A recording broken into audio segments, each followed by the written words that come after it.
wabarakatuh. Selamat pagi. Perkenalkan, nama saya Ahila Haira Putri sebagai moderator pada materi 2 pada menit 21 sampai 40. Pada materi ini akan dibahas oleh penyaji Azizullah Taufikur Rahman, dan pembahas 1 Tunjung Armita, pembahas 2 Nadia Zahira Sofa, dan sebagai juru kamera Tania Wilujeng.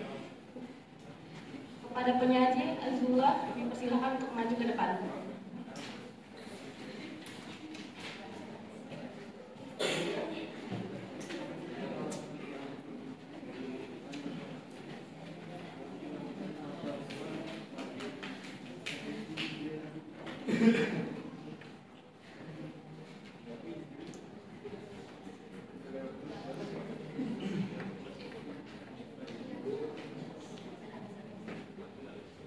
Baik, selamat pagi, Masjid Pak Arsiono.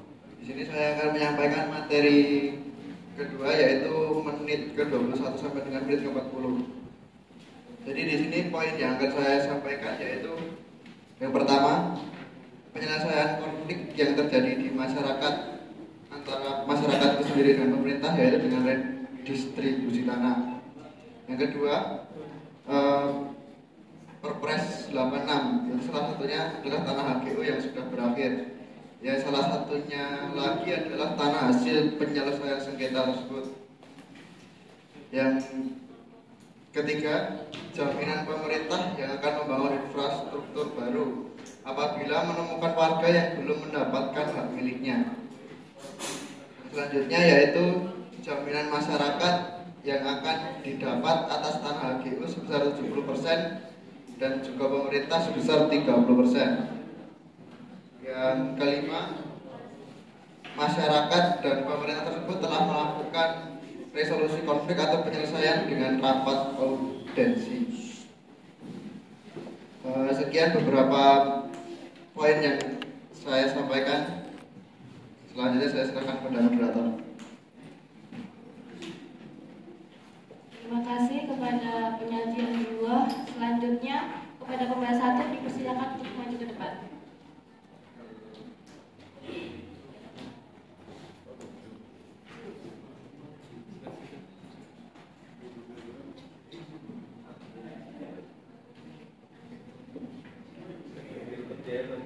Oke, makasih atas kesempatannya. Di sini saya akan membahas poin terakhir mengenai jaminan pemerintah yang membangun infrastruktur baru apabila menemukan warga yang belum mendapatkan hak miliknya. Ya. Nah, saya akan menghubungkan dengan teori paradigma perilaku sosial, teori pertukaran sosial, Pak.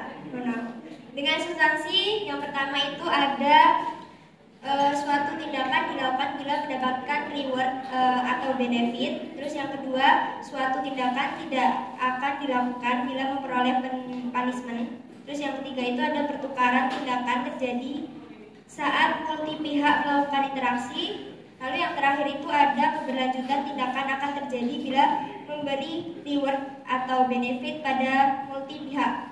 Jadi di sini saya mau menghubungkan substansi teori yang pertama, yaitu suatu tindakan dilakukan bila mendapatkan reward atau benefit. Nah, dalam di sini kan dijelasin jaminan pemerintah untuk membangun infrastruktur baru dan memberikan hak milik kepada warga yang belum mendapatkannya. Dengan teori pertukaran sosial ini dapat dilihat sebagai bentuk pertukaran antara pemerintah dan masyarakat. Menurut teori pertukaran sosial ini, tindakan dilakukan jika ada manfaatkan atau benefit tadi, reward lah, keuntungan manfaatnya. Nah, dalam konteks ini pemerintah kan janji bakal ngasih infrastruktur dan hak milik kepada warga sebagai bentuk kompensasi atau benefit tadi, keuntungan tadi kan. Sedangkan si warga ini, si masyarakat ini nerima hak milik sama infrastruktur yang nantinya akan cenderung memberikan atau mendukung atas kepatuhan kepada pemerintah. itu. Nah itu kan berarti ada benefit dan rewardnya kan, ada keuntungan satu sama lain gitu kan. Nah di sini yang aku mau nanyain ke si penyaji, gimana sih pemberian hak milik dan pembangunan infrastruktur itu dilihat sebagai strategi pertukaran sosial untuk memperoleh dukungan dari masyarakat kepada pemerintah itu.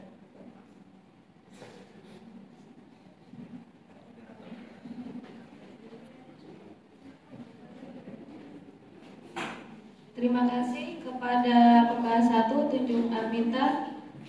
Setelah itu kepada penyaji dipersilakan untuk menjawab. Jadi pemberian hak milik tersebut dan pembangunan infrastruktur oleh pemerintah dapat dilihat sebagai strategi pertukaran sosial itu untuk memperoleh dukungan dan legitimasi dari masyarakat. Karena pemerintah menawarkan manfaat yang nyata, yaitu hak milik atas tanah dan infrastruktur kepada warga sebagai imbalan atas dukungannya dan kepatuhannya kepada pemerintah. Tindakan ini dilakukan apabila ada manfaat atau keuntungan yang diharapkan. Menurut pemerintah sendiri, memberikan inisiatif langsung kepada masyarakat melalui penyediaan fasilitas publik dan kepastian hukum atas tanah yang dapat meningkatkan kesejahteraan mereka. Nah, sebagai balasannya, masyarakat lebih cenderung mendukung kebijakan pemerintah, menurunkan resiko konflik ataupun demo, dan memperkuat legitimasi pemerintah di mata publik. Nah, dengan demikian hubungan timbal balik yang saling menguntungkan, di mana kedua pihak yaitu masyarakat dan juga pemerintah mendapat manfaat langsung, dan pemerintah mendapatkan stabilitas politik dan sosial. Sekian jawaban dari saya kembali ke moderator. Terima kasih kepada Azizullah. Selanjutnya kepada pembahas 2, dipersilakan maju ke depan.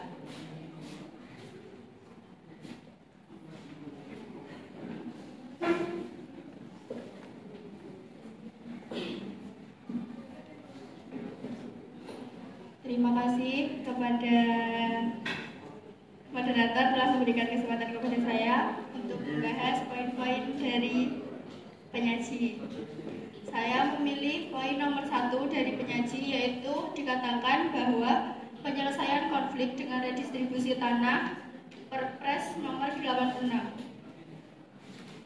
Isu penyelesaian konflik dengan redistribusi tanah berdasarkan Perpres 86 jika dilihat menggunakan paradigma fakta sosial teori struktural fungsional, ada 3 substansi teori, yaitu yang pertama, masyarakat memiliki suatu sistem sosial yang terdiri atas bagian-bagian atau elemen yang saling berkaitan dan saling menyatu dalam keseimbangan.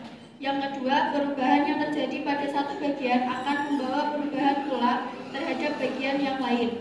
Yang ketiga, asumsi dasarnya adalah bahwa setiap struktur dalam sistem sosial bersifat fungsional terhadap yang lain. Di sini saya memilih substansi teori yang kedua, yaitu perubahan yang terjadi pada satu bagian akan membawa perubahan pula terhadap bagian yang lain. Berdasarkan substansi teori tersebut, redistribusi tanah melalui Perpres 86 adalah upaya untuk memulihkan keseimbangan dalam sistem sosial yang terganggu akibat ketimpangan pemilikan tanah. Redistribusi ini mengubah sistem ekonomi atas kepemilikan dan akses tanah yang kemudian mempengaruhi pola di bagian lain seperti stabilitas politik, kesejahteraan sosial, dan kepastian hukum. Perubahan pada satu bagian ini menciptakan efek domino pada bagian lain, sehingga seluruh sistem sosial bergerak menuju keseimbangan dan stabilitas yang baru. Pertanyaannya, mengapa redistribusi tanah dianggap sebagai upaya untuk memulihkan keseimbangan dalam sistem sosial menurut teori struktural fungsional? Terima kasih. Terima kasih kepada pembahas 2, Nadia Zarina Sofa. Kepada penyaji dipersilakan untuk menjawab. Menurut teori struktural fungsional, redistribusi tanah dianggap sebagai upaya untuk memulihkan keseimbangan dalam sistem sosial Itu karena teori ini menekankan pentingnya stabilitas dan integrasi dalam masyarakat. Ketimpangan dalam pemilikan tanah dapat mengganggu keseimbangan sosial dan menyebabkan ketidakadilan serta konflik. Dengan mendistribusikan tanah secara lebih merata, tujuannya mengurangi ketimpangan ini, sehingga mengurangi ketegangan sosial dan meningkatkan keadilan. Dengan demikian, redistribusi tanah membantu menjaga integrasi sosial dan stabilitas masyarakat sesuai dengan prinsip teori struktural fungsional yang menekankan keseimbangan dalam sistem sosial. Sekian dari saya kembali moderator. Baik, terima kasih kepada penyaji dan pembahas. Sekian pembahasan dari materi 2, menit ke-21 sampai 40. Apabila ada salah kata, kami mohon maaf. Wassalamualaikum warahmatullahi wabarakatuh.